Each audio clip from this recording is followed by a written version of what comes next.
It was supposed to be an ordinary drone inspection over a remote desert, but when Chief Scientist Arthur studied the footage, he noticed something that made absolutely no sense.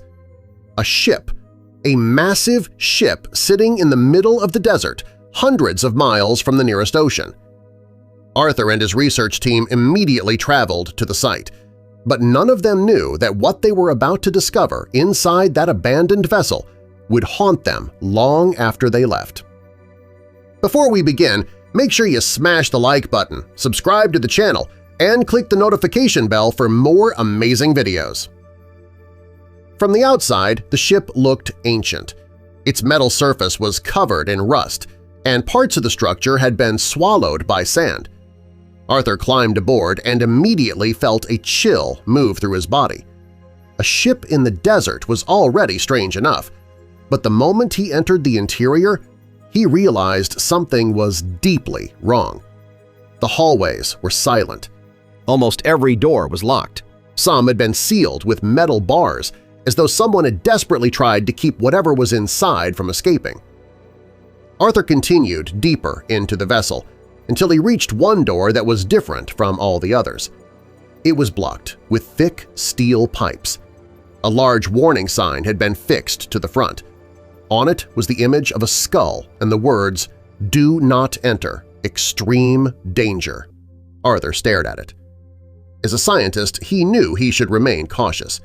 But as an investigator, he also knew that whatever was behind that door could explain why the ship had been abandoned. Then he heard something, a faint sound coming from inside. Arthur stepped closer. The sound came again. It was low, heavy, and impossible to identify. He quickly called the rest of the team.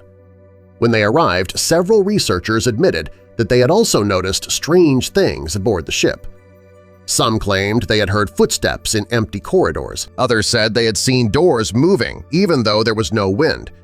Everyone agreed that the entire vessel had an unsettling atmosphere. Arthur pointed toward the sealed room.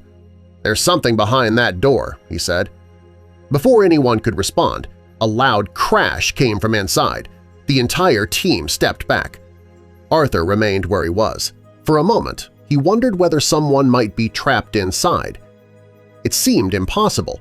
The ship looked as though it had been abandoned for decades. Still, Arthur called out, "Is anyone in there?" There was no answer. He tried again. Silence. Then another heavy noise struck the door from the other side. Arthur could no longer ignore it. He kicked the door with all his strength. Another researcher joined him, but the thick metal would not move. They searched the ship for tools and eventually found a crowbar. Arthur forced it into the frame and pulled with everything he had. Nothing happened. The door was too strong. "We need equipment from base camp," he told the others.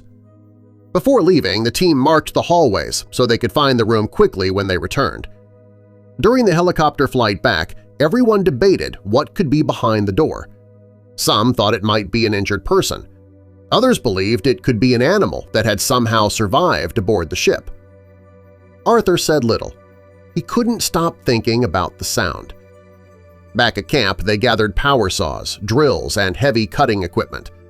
Arthur wanted to return immediately, but the pilot refused. Night was falling, and flying over the desert in darkness was too dangerous. They would have to wait until morning. That night, Arthur couldn't sleep. The sealed door remained fixed in his mind. He opened his laptop and began searching for information about ships discovered in deserts. After nearly an hour, he found something. Years earlier, a well-known researcher named James had written about a ship in the exact same region. Most of the report had been removed or censored. Arthur knew people in the scientific community, and after making several calls, he obtained James's phone number. He called immediately. A tired voice answered. "Who is this?" Arthur explained that he had found the ship and described the locked room. The moment he mentioned the warning sign, James's voice changed. "You cannot go back," he said. Arthur asked why. James hesitated. "That ship is haunted. It will follow you. It will destroy your life." Arthur thought the man sounded paranoid. He asked what was inside the room. James refused to answer. "I'm living in a nursing home now because of that ship," he said. "Promise me you won't return." Then the call ended. Arthur sat in silence. For a moment, he considered canceling the expedition. But curiosity was stronger than fear. If the ship truly held something extraordinary, he could not walk away. The following morning, Arthur met the team for breakfast. One of the researchers asked whether he had discovered anything new. Arthur thought about the phone call. Then he lied. "No, nothing useful." He didn't want the others to abandon the mission. At 6 a.m., the team returned to the ship. As they moved through the corridors, they noticed something disturbing. Several doors that had been locked the day before were now open. No one had been aboard the vessel overnight, at least no one they knew about. Fear spread through the group, but Arthur pushed them forward. "This could be the discovery of our lives," he said. They followed the markings until they reached the sealed room. The door was still closed. The team set up the drills and cutting tools. The moment the machines touched the metal, the noise from inside started again, louder this time. It sounded as though something was moving behind the wall. The researchers continued cutting. The sound repeated over and over, almost as though whatever was inside knew they were coming. Finally, the last section of metal broke free. The door slowly opened. Arthur raised his flashlight and looked inside. The space was not a room. It was another corridor, and suddenly something large moved through the darkness. Arthur caught a glimpse of a human-shaped figure running away. He chased it. "Stop!" The figure did not listen. Arthur followed through the narrow passageways until he got close enough to tackle it. The stranger fought violently and smelled as though he had not washed in years. Arthur managed to turn him over. Then he froze. He recognized the face immediately. It was James, the same scientist he had spoken to on the phone the previous night, the same man whose report had been written years earlier. Arthur stared at him in disbelief. James had never been in a nursing home. He had been living inside the ship for years. When Arthur questioned him, the truth slowly emerged. James had become obsessed with the vessel during his original expedition. He believed the ship possessed something supernatural.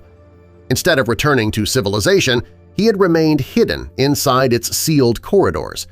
The strange sounds, the opening doors, and the movements throughout the ship had all been caused by him.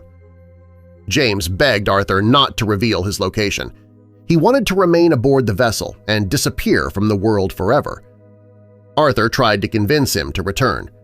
James refused. In the end, Arthur agreed to keep the secret. He returned to his team and told them that the figure had escaped deeper into the ship. The expedition was abandoned soon afterward. The researchers left disappointed, believing that the mysterious vessel had revealed nothing important. But Arthur knew the truth. There was no monster behind the door, no unknown creature, only a scientist who had entered the ship years earlier and never found the strength to leave. And somewhere in the desert, hidden inside that rusting vessel, James remained alone, waiting in the darkness.